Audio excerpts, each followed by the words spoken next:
నమస్తే. నా సబ్స్క్రైబర్సే కాదు, ఇది ప్రజలందరికీ వినిపించాలనే ఒక భావన. ఇది కంప్లీట్గా చూసిన వాళ్ళకి అర్థమవుతుంది, బ్రెయిన్ ఉండే వాళ్ళకే అర్థమవుతుంది, బ్రెయిన్లో వాళ్ళకి అర్థం కాదు. నా మాటలన్నీ కూడా నేను దేవునికి వ్యతిరేకనైతే కాదు, కానీ ఎవరి భావన వాళ్ళది. మీరు పోయి అడుక్కోబల్లే మా దేవుణ్ణి పూజించండి, మీరు బెగ్గర్లా మీరేమన్నా అడుక్కోమన్నాడా దేవుడు? మా దేవుణ్ణి పూజించండి, మా చర్చికే రండి, మాది వినండి, మాకు దశం భాగం వినండి, అటు అడుక్కోమన్నాడా? బెగ్గరోళ్ళు అంటారు నాన్న, అటు అటు అటు అడుక్కోవద్దు. అర్థమైందా? ఇప్పుడు నేను హిందువుని, అర్థమైందా? నేను గుడికి వెళ్తాను, నేను పూజించుకుంటాను, నా నమ్మకం నాది, అదేవిధంగా మీ నమ్మకం మీది. ఎందుకంటే ఇలా తయారవ్వడానికి కూడా భారతదేశంలో కొన్ని జరిగినాయి. డాక్టర్ అంబేద్కర్ గారు కూడా లాస్ట్కి ఏ మతంలో చేరాలి అనేది ఆలోచించి చాలా అనేక తర్జమ భజనలు పడిన తర్వాత బౌద్ధ మతానికి చేరినట్టుగా అనుకుంటా మేబీ. అట్లా అంటే ఆయన కుల వివక్షణ వల్ల జరిగింది అది. సో పోతే అవన్నీ కూడా అప్పట్లో, ఇప్పుడు కాదు కదా.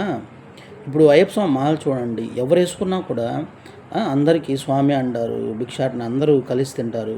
దానికన్నా నేను చెప్పండి, ఇలా కలిసిపోతే పోలే. ఇప్పుడు ఒక తప్పుని ఎదిరించడానికి మనుషులు కలవరు. ఇప్పుడు ఎవరో లిక్కర్ స్కామ్లో కొంత మింగేసినారంట, అది స్కామ్ అనేది చెప్పినాను. ఇట్లా చాలా చాలా జరుగుతున్నాయి. ఆడ అవినీతి జరిగింది, మన మీద మోసం జరిగింది, మన డబ్బులు నుంకేశారు, నీ మీద ట్యాక్స్ పెరుగుతుంది. వీటికి మాత్రము అందరూ నోట్లో చాక్లెట్ వేసుకుంటారు, మాట్లాడితే అర్థం కాదు, ఇలా ఉంటారు. కానీ వీటి విషయంలోకి వచ్చేలోపు అందరికీ ఆడో లేస్తుంది. ఎందుకు చెప్పండి? ఎందుకు? దేవుడు అంటే చెప్పమంటారా? దేవుడు ఎక్కడో ఉండటరా. నువ్వు కొట్టే టెంకాయలో ఉండడు, నువ్వు ఇచ్చే లంచంలో ఉండడు, నువ్వు హుండీలో వేసే డబ్బుల్లో ఉండడు. అవన్నీ మనం ఏర్పరచుకున్నటివి, మనమన్నీ ఫామ్ చేసుకున్నటివి. నువ్వు ఇచ్చే దశమ భాగంలో ఉండడు. అర్థమైందా? నువ్వు చేసే మంచిలో ఉంటాడు, నువ్వు చేసే హెల్ప్లో ఉంటాడు.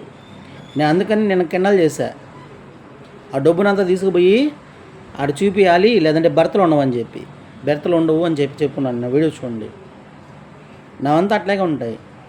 మనుషులుగా బతకంటారా బాబు? ఎందుకురా ఈ కర్మ? ఎందుకు చెప్పండి? కొద్ది రోజులు నా మనిషిగా ఆనందంగా మనశ్శాంతిగా బతకండి. డీల్స్ పెట్టుకోవాల్సిన అవసరం లే. మన రాత రాసుంటే మనకు కొంత జీవితాన్ని ఆయన ఇచ్చేస్తుంటాడు ఆల్రెడీ. అది అద్భుత రూపం మనకు తెలియదు. Okay, where you are born, where you are die, it is not decided you.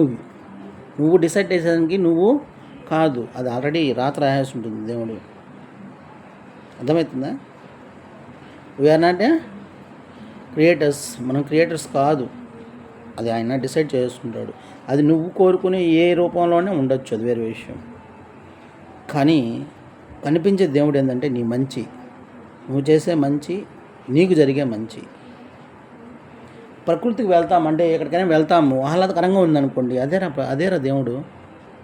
మీ అమ్మ ఉంది, కనేటప్పుడు ఎంత బాధ అయినా కూడా ఆ తల్లి కష్టపడి తన ప్రాణం పోయినా కూడా నీకు ప్రాణం పోస్తుంది. కనిపించే దేవుడా. నీ నాన్న నీకు ప్రతి ఒక్కటి సమకూరుస్తాడు, ఆయన కనిపించే దేవుడు.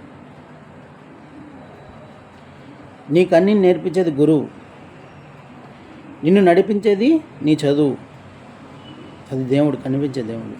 నీకు హెల్ప్ చేసేది స్నేహితులు, బంధువులు, ఎవరో వాటెవర్ మేబీ, వాళ్ళు మీకు కనిపించే దేవుడు. ఎవరైతే ఆపదలో ఆదుకుంటారో వాళ్ళంతా కూడా కనిపించే దేవుడు. కనిపించని ఆ రూపమే నీ యొక్క దైవం అనుకో. ఆనందించురా. దేవుడు ఎప్పుడు ప్రజలు ఇక్కడ పెట్టుకోబాకరా, ప్రశాంతంగా ఉండరా అని చెప్తాడు. అర్థమైందా? మన కోపం వచ్చింది, తిట్టుకుండా ఏంద్రా దేవుడు ఇటు చేశాడా, ఆనందం వచ్చింది, అబ్బర్రే నాకు దేవుడు కరుణించాడు. అది అది థర్డ్. అంటే మనం మనకు జరిగే మంచిని చెడుని ఆయన మీద చెప్పుకుంటాం, ఎందుకంటే భరిస్తాడు కాబట్టి. అర్థమైందా? ఒక అందమైన ఇదేనైనా చూడు, ప్రకృతి కావచ్చు, అమ్మాయి కావచ్చు, మగవాళ్ళైతే అమ్మాయి, ఆడవాళ్ళైతే అబ్బాయిలని చూస్తారు, వాళ్ళ మనసులో ఆనందం కలుగుతుంది. అది కూడా దేవుడే. ఆపుకోలేవుగా. అందమైన అమ్మాయి చెప్పా చీ అంటవా? అనం కదా. అనుభవించాలనుకో బాబు, తప్పది. ఒక కొండ చూసావు, ఎంత బాగుందిరా అంటాం. కొండ పైకి వెళ్ళావు, దూకేయాలనుకుంటావా?